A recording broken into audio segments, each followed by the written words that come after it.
और से देखिए इस लड़का को सर्दी खांसी के चक्कर में सुइया लगवा लिया है और इधर देखिए भाप लगाया जा रहा है घर में इसको।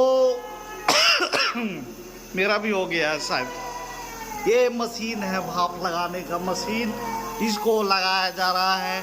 मैं करता है, सुनिए इसकी आवाज़ को।